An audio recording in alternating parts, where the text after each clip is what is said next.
하나님 말씀은 사도행전 21장 17절에서 40절까지 원칙화 타협이라는 제목으로 은혜를 받고자 합니다. 우리나라가 해방되고 그 교회에서 큰 문제가 교회 간에 그때 분열이 있었는데, 문제는 신사참배에 참여했던 그 목사님들을 어떻게 할 것인가, 그런 문제로 굉장히 논란이 있었어요. 근데 신사참배에 참여했던 분들은, 이게 그 신사참배라는 건 뭡니까? 일본 천황신에게 절한 거잖아요. 그분들은 나름대로 이야기하기를 교회를 위해서 했다는 거예요. 교회를 지키기 위해서 어쩔 수 없이 신사참배에 참여했다, 그렇게 이야기를 합니다. 반면에 신사참배를 거부했던 분들은 어떻습니까? 모진 고문과 그 박해 속에서 심지어는 교회가 없어지기도 하고, 주기철 목사님 같은 경우에는 고문 속에서 나중에 감옥에서 죽음을 맞이했잖아요. 그런 우리에게는 아픈 역사가 있어요. 거기에 대해서 사실 보면은 이제 신사참배에 참여했던 분들이 대부분이니까 해방 이후에도 교회들이 주류를 이루었지요. 근데 그다고 똑같은 그 예는 아니지만은, 오늘 우리가 바울의 이야기를 보면서 참 그것을 연상시키는 그런 내용이 오늘 나오게 된 거예요. 그러니까 우리가 한 사람 사도 바울이 하나님을 위해서, 복음을 위해서 모든 어려움과 그 시련을 견디고 초대교회 위대한 역사를 입었는데, 그가 다 우리는 성경에서 그 사람을 영웅시한 것은 아닙니다. 그가 하는 일을 그대로 기록해 놓은 것이 사도행전이군요. 그런데 그 위대한 사도 바울, 사도인 바울이 하는 그 여정 속에서 보니까 우리가 이해할 수 없는 그런 모습도 보이더라는 거예요. 그것을 우리가 어떻게 이해를 할 것인가, 그것과 관련돼서 항상 우리가 보면은 하나님의 말씀의 진리 안에 굳게를 붙들고 진리대로 살아간다, 타협하지 않고 나는 하나님 말씀대로 살겠다 할 때는 고난이 따른 겁니다. 시련이 따르고 고난이 따르고 아픔이 있는 거예요. 그런데 그 시련과 아픔과 고난의 뒤에는 보면은 나중에 보니까 다 영광이 있어요. 근데 적절한 그 타협 속에서는 이런 그 뒤에는 오히려 더 힘든 고통만 있을 뿐이지 하나님의 능력을 경험하지 못한 겁니다. 이제 우리가 이런 관점에서 오늘 본문을 한번 보려고 하는 거예요. 지금 바울의 여정을 보면은, 바울이 3차 전도여행을 마치고 이제는 예루살렘에 가리라, 예루살렘을 향해서 간다고 할 때에 각 성에 있는 사람들마다 성령의 감동으로 뭐라고 그랬습니까?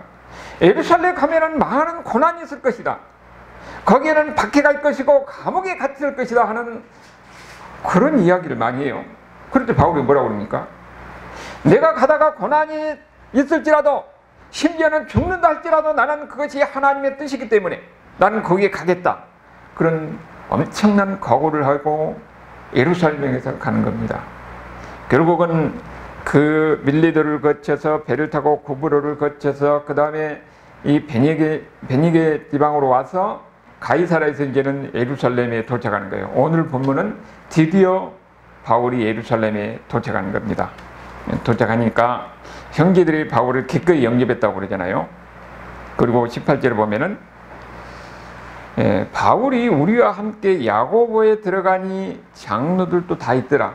여기 이 야고보는 예수님의 동생 야고보예요. 그 당시에 예루살렘 교회에서 가장 이 강력한 지도자였고, 오늘로서 이야기를 하면은 교황 같은 그런 위치에 있는 사람이 예수님의 동생 야고보였어요.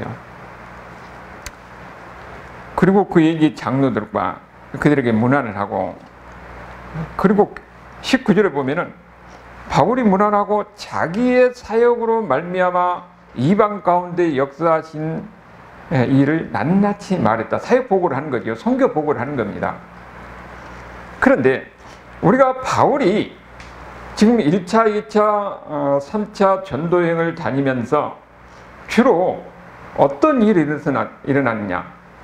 바울이 1차 전도여행을 다니면서 주로 일어난 이 역사가 이방인들이 막 교회에 몰려 들어온 거예요. 이방인들이 교회에 몰려 들어오니까 이것을 어떻게 할 것인가 해서 예루살렘 공회가 열렸잖아요. 그때 예루살렘 공회의 결정은 이방인들에게 율법을 지키라고 하지 마라. 그 멍에를 씌우지 말라.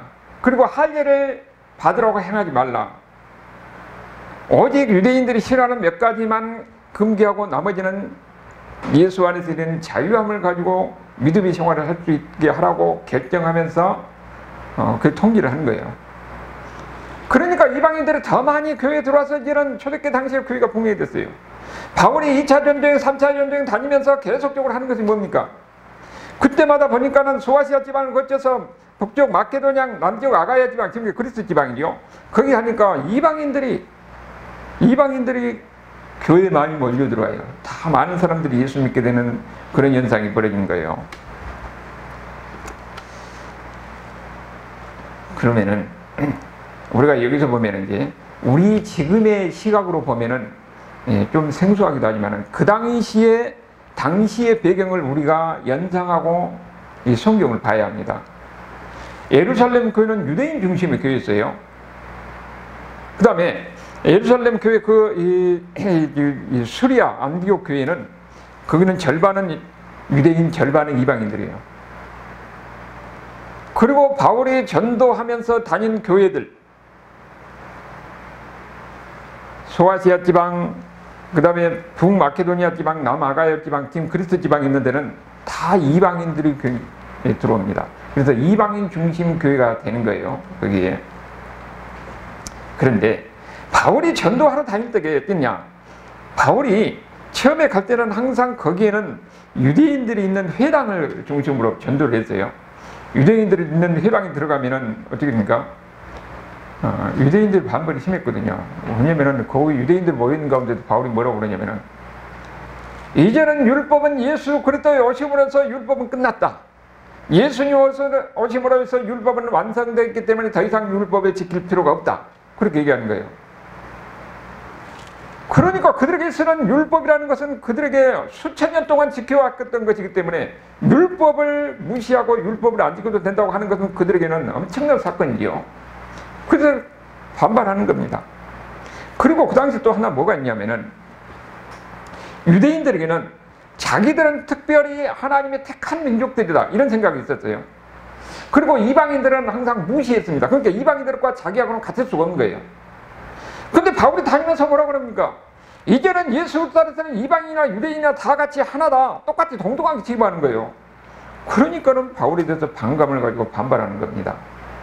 그래서 바울이 해당에서 복음을 전할 때는 유대인들이 반발하고 거기서 많은 고통을 당하고 어려움을 당하고 쫓겨나고 그리고 이 길을 피해서 다니면서 복음 사역을 했던 것을 우리가 보았지요.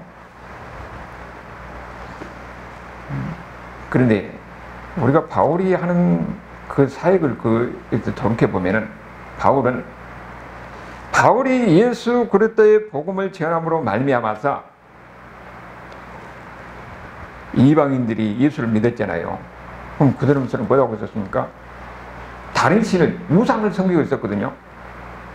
그러니까 바울이 복음을 전해서 많은 사람들이 예수를 믿음으로 해서 더 이상 우상을 섬기지 않은 거예요. 그러니까 우상을 만들어서 팔았던 이 사람들은 이제는 바울을 논명하면서 바울을 박해하기 시작하는 거예요. 그러니까 바울은 보면은 이중적으로 박해를 받고 있었어요. 바울이 복음을 전하면서 우상이 없어지니까 자기 돈벌이니까 경제적인 타격을 입는다고 바울을 공격하는 사람이 있고, 유대인들은 유대인대로 자기의 그 전통을 무시한다고 해가지고 또 바울을 박해하는 그런 가운데서 끊임없이 다니면서 복음을 전했던 사도 바울의 이 전도 여정이었어요. 그러면서 곳곳에서 초대교회 그 기틀을 만들었던 사람이 사도 바울 아닙니까?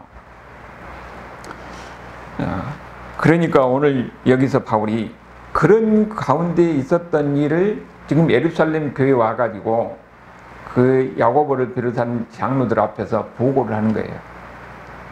이방에 다니면서 복음을 전했더니 바로 많은 사람들이 들어오고 여기 수많은 그건 있었더니 심지어는 복음을 전하다가 유두고가 졸아서 3층에서 떨어져 가지고 죽은 사람을 살렸던 것도 이야기했을 가능성이 많지요. 모든 일을 다 이야기를 했으니까 이렇게 복음을 전하면서 다녔으면서 일어났던 그런 일을 보고하는 거예요. 그러니까 그들도 하나님의 역사를 보냐니까 하나님의 역사니까 그들이 하나님께 찬양하고 하나님께 영광을 돌립니다. 그런 일을 20절에 초반에 그렇게 이야기하고 있죠. 그런데 바울이 지금 예루살렘에 왔는데 여기 우리가 본문에 나오지 않은 또 다른 일이 있군요. 고린도전후서에 보면은 바울이 예루살렘에 올 때에 연보를 가지고 옵니다. 당시 예루살렘에는 기근으로 해서 많은 고통을 받고 있었거든요. 거기에 그 예루살렘에 있는 형제들이 기근에서 고통을 받고 있는 것을 이방에 있는 사람들이 자기들도 그리스도 안에서 이제 하나라는 그런 형제의식 속에서 그들이 구제 헌금을 합니다. 그것을 가지고 바울이 와서 예루살렘 교회에 전해주기 위해서 왔어요.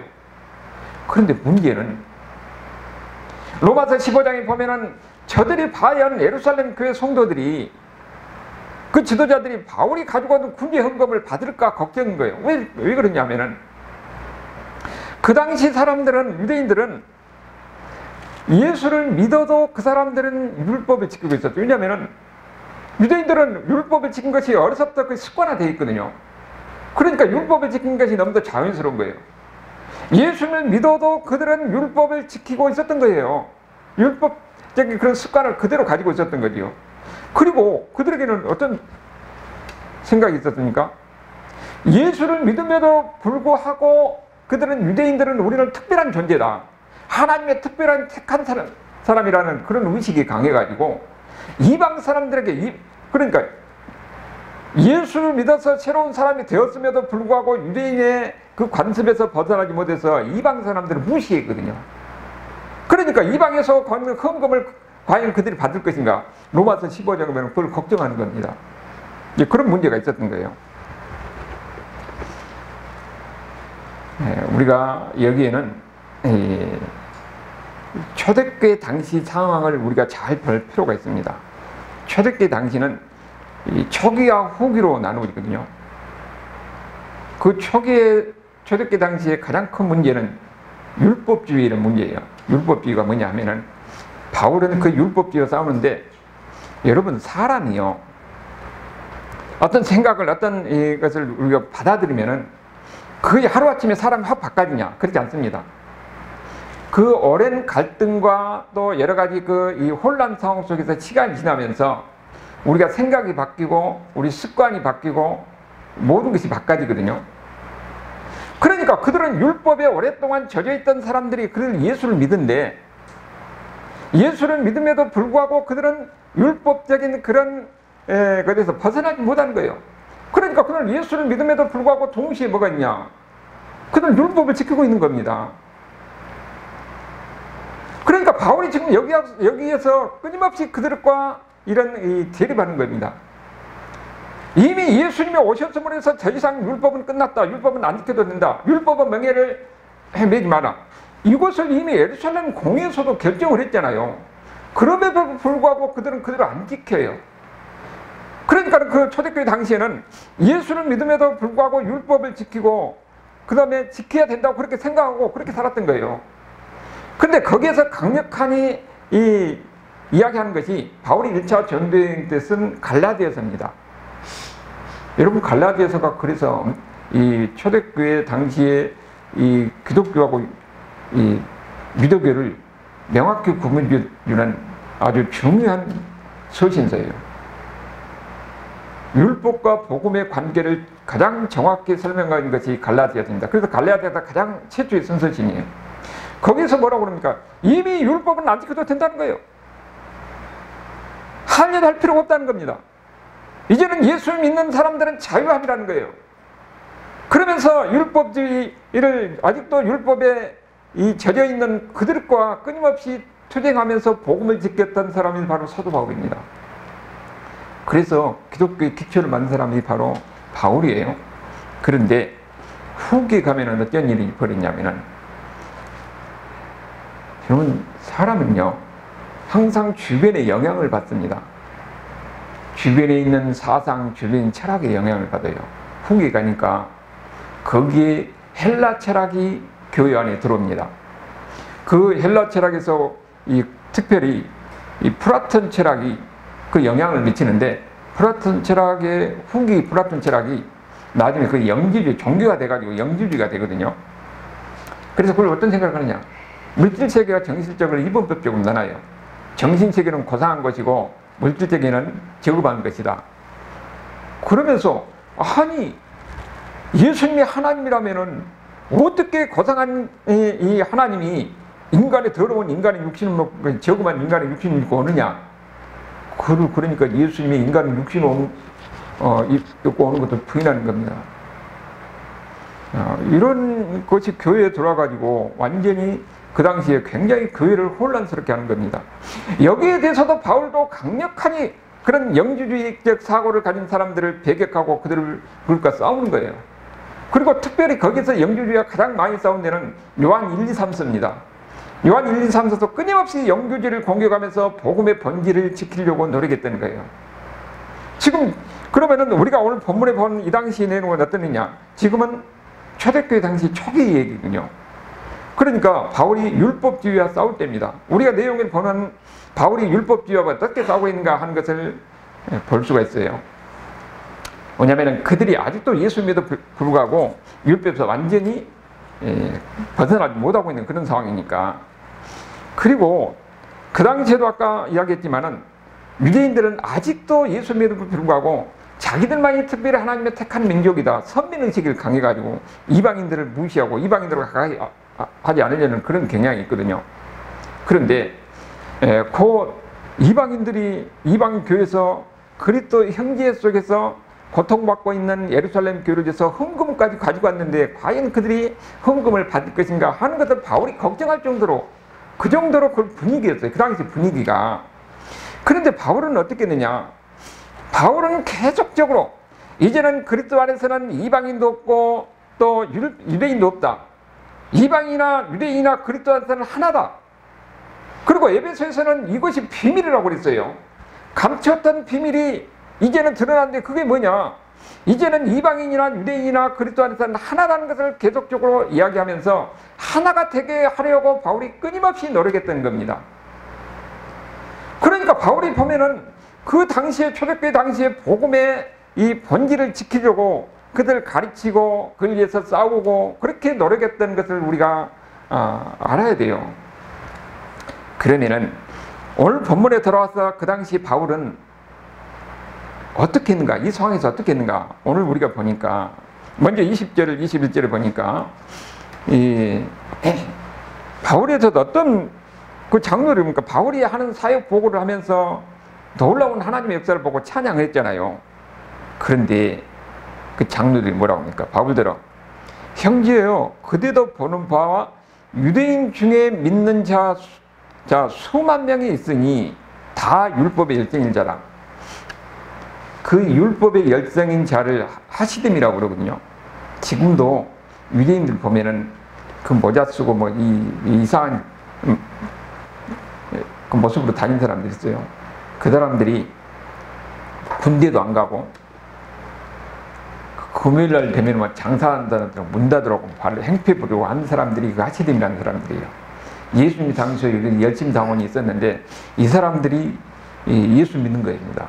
그러니까 이 사람들 그러니까 완전 유대교에 완전히 심취했던 사람들이라 예수 믿으면서도 동시에 유대교에서 벗어나지 못했던 이런 사람들이죠. 그러니까 그 사람들이 어떤 이야기를 들었어요? 바울이 지금 아시아 지역에 다니면서 이미 율법은 끝났다, 율법은 안 지켜도 된다, 이렇게 얘기했다는 거예요. 할례도 필요 없다, 할례도 필요 없다는 겁니다. 그런 이야기를 했다는 거예요. 이미 다 소문을 하고 그 사람들이 들어와서 예루살렘 교회 안에서 그래도 이 율법을 지키다가 예수 믿는 사람들이 볼 때는 바울에 대해서 안 좋은 생각을 가지고 있었던 거예요. 그래서 바울에 대해서 굉장히 반감을 가지고 있었던 거예요. 그걸 지금 그 이야기를 하고 있어요. 내가 이방에 있는 유대인들을 가르치되 모세를 배반하고 이들에게 할례를 행하지 말라, 또 관습을 지키지 말라 한 다음을 그들이 들었다. 그래서 너에 대해서 반감을 가지고 있는데 지금 어떻게 할까? 잘못하면 바울에 대해서 바울이 지금 위험한 상황에 놓인 거예요. 그래서 이 사람들은 하는 말은, 이 당시 예루살렘 교회 이 사람들은 바울을 걱정해서 하는 이야기겠지요. 그래서 22절에 어찌할꼬 필은 그대가 온 것을 들었으니, 바울이 지금 예루살렘에 온 것을 그들이 다 들었다는 거죠. 그러니까 그들을 생각할 때는 바울은 율법도 이미 필요 없다.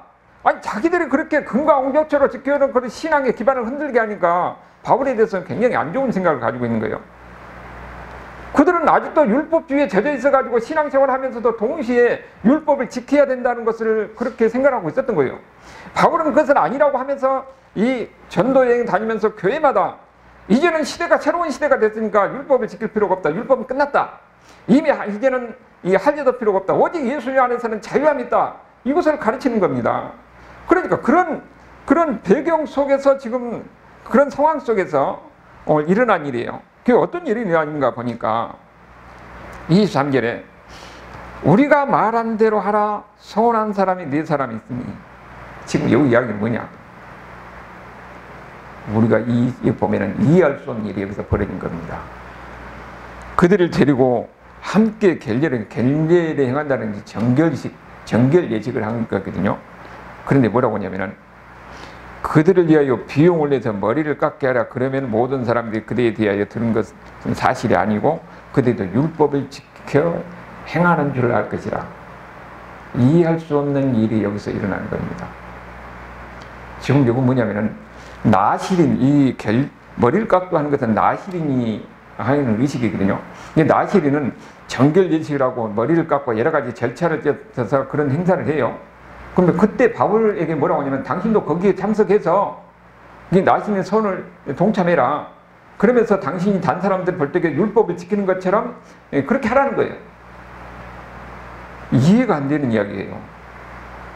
이미 예루살렘 공회에서는 뭐라고 그랬습니까? 예루살렘 율법을 지키지 말라고 이방인들에게 그렇게 이야기를 했잖아요. 그 25절에 바로 그 이야기를 해요. 그런데 이 사람들이 이해할 수 없는 그 이야기를 하는 겁니다. 바울 보고 율법을 지키는 것처럼 하라는 거예요.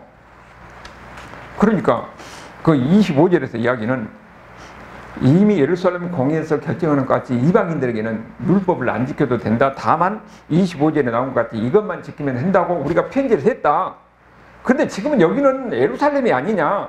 예루살렘이니까 여기 예루살렘의 식대로 그들은 아직도 율법에서 완전히 벗어나지 못하고 있는 유대 그리스도인들을 위해서 당신이 율법을 지킨 것처럼 해달라 하는 거예요. 그거 이야기가 지금. 그런데 참 아이러니한 것은 26절을 보니까 바울이 그대로 했다는 거예요.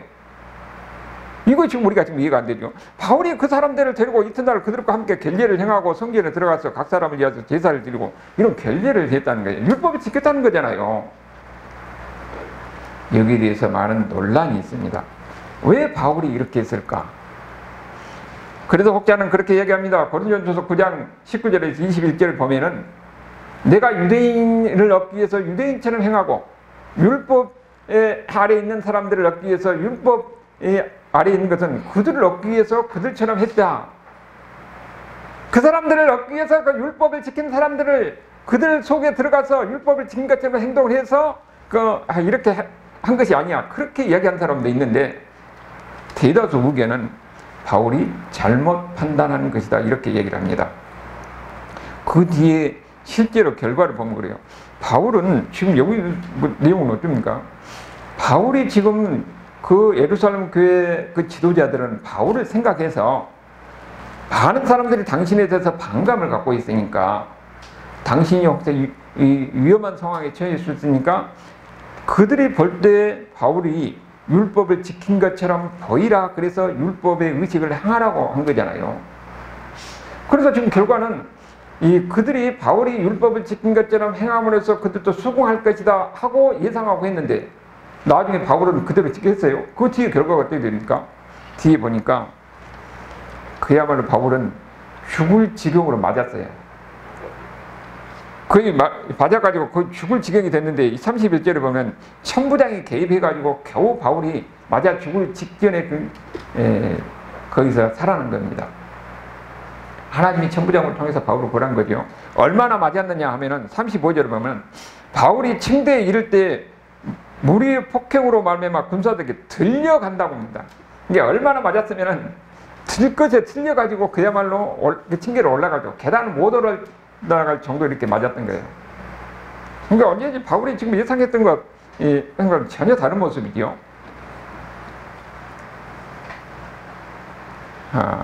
우리가 여기 보면은 장로들이 의도한 것도 당신이 율법을 지킨 것처럼 해가지고 유대인들한테 안 맞게 하려고 한 것 아니에요. 그런데 어떻게 됐습니까?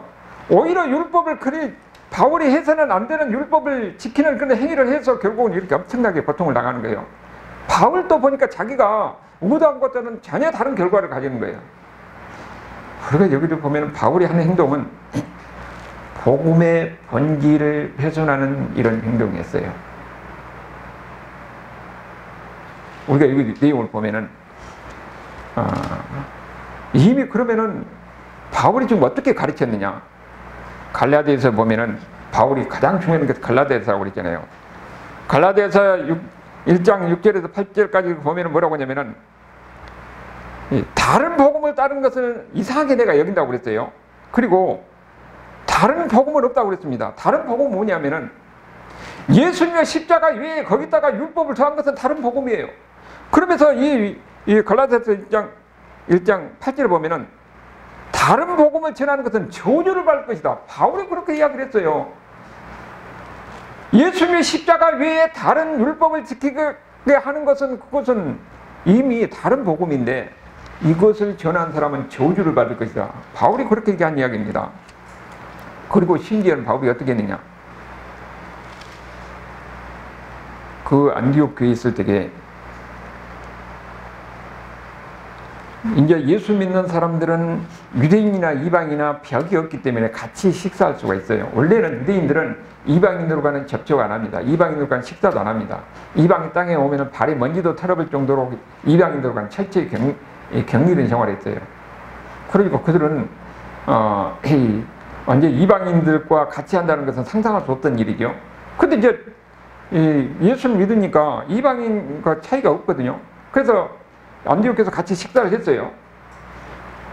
근데 바울도 있고 거기에 베드로도 있고 거기에 바나바도 있고 다른 사람들 같이 있는 거죠.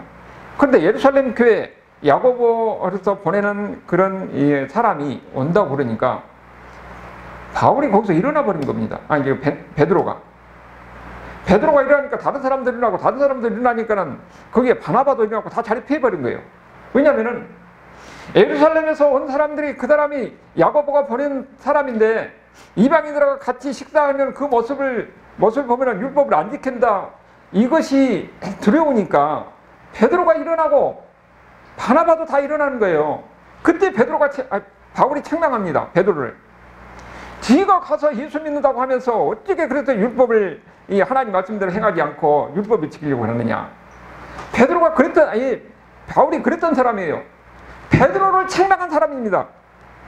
하나님의 복음대로 살지 못한다고 해서 책망한 사람들, 그것이 갈라디아서 2장 11절에 13절까지 이야기거든요. 그래서 바울은 갈라디아서 3장 23절에 보면은 뭐라고 얘기했냐면은 믿음이 오기 전에는 우리는 율법 아래 있고 율법에 매인바 되고 계시될 믿음의 때까지 갇혔다. 예수님이 오기 전까지, 예수님의 믿음, 복음이 전까지는 율법에 매였지만은 이제는 예수님이 오심으로 인해서 더 이상 우리는 율법에 매인배가 아니라는 거예요. 율법에서 벗어났다는 겁니다. 그래서 25절에서 보면은 믿음이 온 후로 우리가 초등 교사 아래 있지 않다, 율법 아래 있지 않다고 바울이 그렇게 가르쳐요. 그리고 갈라디아서 5장 1절에도 그리스도께서 우리를 자유롭게 하시려고 자유를 주셨으니 그러므로 굳건하게 서서 다시는 종의 멍에를 매지 말라. 율법의 멍에를 말라. 바울이 이렇게 했어요. 바울이 이렇게 가르쳤으면 어떻게 멋지겠습니까? 거기서 이 장로들이 권한다고 해서 거기에 율법의 결제를 행하고 율법을 지킨 것처럼 해서는 돼요? 안 돼요? 안 되잖아요. 그런데 바울이 그렇게 행동을 했다는 겁니다. 바울이 잘못된 행동을 했던 거죠. 이것을 어떻게 봐야 될 것인가? 왜 바울이 그랬을까? 바울이 겁을 먹었을까? 여러분, 바울이 예루살렘 올 때는 죽으면 죽으리라 하는 각오로 온 사람입니다. 그 앞에 수많은 이런 갈등과 어려움 속에서, 고난 속에서도 그는 굴하지 않았던 사람이에요. 그런데 여기 우리가 본문에 보니까 그들이 하라고 해서 율법을 지키고 그런 결례의식을 행한 거예요. 왜 그랬을까? 많은 사람들이 그렇게 의문을 품습니다. 그래서 바울이 아마 그들의 영혼을 위해서 그랬을 것이다. 그들이 넘어지지 않도록 하기 위해서 바울이 마음에 없는 일을 했을 것이라고 그렇게 이야기를 합니다. 그렇지만은 결과는 이미 잘못된 것이었다는 것을 우리가 보게 되는 거죠. 이것을 보고 우리가 무엇을 느끼느냐 하면은, 여러분, 복음이 초창기에 들어왔을 때에 중국에서도 선교사를 들어가고 우리나라에서 선교사들이 들어왔어요. 중국에서 선교사들이 들어갔을 때에 그들은 어떻게 되냐? 중국 선교를 위해서 제사 문제를 그들은 허용했습니다. 제사를 지내는 것을 허용하고 그 다음에 술 먹고 담배 피는 것도 다 허용을 했어요. 그래서 그들은 어떻게 했어요? 처음에는 많은 사람들이 전도를 해서 많은 결과가 있었는데 지나고 나서는 어떻게 됐냐? 복음의 능력이 없어진 겁니다. 기독교가 중국에서 이 선교사에게 이 결과가 그거예요. 그런데 한국에서는 어떠냐? 선교사들이 들어와가지고 제사 문제는 엄격하게 금지했습니다. 술, 담배도 금지했어요. 여러 가지 이유가 있겠지만 가장 큰 건 제사 문제인데, 그 당시에 완전한 유교 사회 속에서 제사 문제를 건드리면 어떻게 됩니까? 제사 문제에 엄격하게 나서면 나라, 국가적인 전체는 문제가 돼가지고 많은 사람들이 죽음을 당했습니다. 많은 순교자가 나왔어요. 그런데 이 순교자가, 많은 순교자가 나온 뒤에 그 다음에 어떻게 됐냐? 기독교가 우리나라에서는 엄청난 붐을 이루게 되는 겁니다. 세계에서 유례가 없는 역사가 일어나는 거예요. 그것이 선교 역사를 통해서 우리에게 보여준 건데, 이 원칙을 지키지 못한 영합주의 때문에 중국의 기독교는 힘을 잃었던 겁니다. 여기도 바울이 갈라디아서의 가르친 대로 그대로 했다면 바울은 어떻게 됩니까? 당연히 장로들이 권한한 율법을 지킨 것처럼 행하라는 이런 것을 거부했어요. 맞아요. 그런데 오히려 거기에 따랐다는 것은 우리가 이해가 안 되는 거죠. 만약에 그 사람들이 만약에 반대를 하고 그들이 박해를 하고 그것이 우려스러워서 바울에게 이 율법을 지키라고 했다면 오히려 그들을 설득하고 그들을 가르치고 했어야 하는 것이 바울이 지금까지 태도한 자세가 맞는 거예요. 그런데 바울은 우리가 이 본문에서 보면은 그들과 타협한 겁니다. 타협했다는 거예요. 진리는 타협의 대상이 될 수가 없습니다. 하나님의 말씀은 원칙 그대로, 말씀대로 그대로 순종하고 그대로 지켜야 되는 거예요. 근데 하나님의 말씀대로 그대로 지키다고 보면은 어떠냐? 항상 거기는 고난이 따르고 어려움이 따르고 시련이 따르고 희생이 따르게 말입니다. 심지어는 많은 사람들이 복음의 원칙대로 살다가 많은 사람이 죽음을 당했어요. 그런데 그 뒤에 보면 어떻게 됐냐? 그런 고난과 희생과 죽음 뒤에는 하나님의 능력이, 하나님의 역사가 나타나다는 겁니다. 하나님 말씀대로 살 때는 우리는 처음에 보면 어떻습니까? 손해가 난 것 같습니다. 희생을 당하고 손해가 나고 주변에서 외면을 받고 하는 것 같은데 뒤에 가서는 하나님의 능력이, 하나님의 역사가, 하나님의 손길이 있는 것을 많은 사람들이 그렇게 간증을 하고 성경이 우리에게 가르치는 이야기예요. 그런데 진리에 대해서 타협을 하고 그러면은 나중에 처음에는 좋을 것 같은데 나중에는 능력이 없어요. 하나님의 능력이 없습니다. 그러면 우리는 좀 어떻게 되느냐? 지금 이 시대 상황 속에서 보면은 너무도 주변에 갖고 이 기독교가 융합돼 가지고 기독교의 이 본질적인 것이 제대로 드러나지 않고 거기에 능력이 안 나타나는 겁니다. 우리가 왜 이렇게 힘이 없고 기독교가 힘이 없고 능력이 없느냐?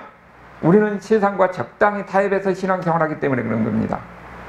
이럴 때일수록 오히려 하나님의 말씀대로 그대로 살려고 하고 그대로 순종하면서 여러 가지 손해가 나고 어려움을 당한다 할지라도 나는 하나님 말씀대로 하겠다. 그때 나중에 어떻게 됩니까? 하나님의 능력을, 하나님의 손길을, 하나님의 기적을 경험하게 되는 거예요. 우리는 여러분도 하나님 말씀대로 산고 순종하는 가운데서 하나님의 능력을, 하나님의 역사를, 하나님의 기적을 경험하는 이런 하나님의 사람들, 하나님의 가정들, 하나님의 교회가 될 수 있기를 주님의 이름으로 축원합니다. 아멘.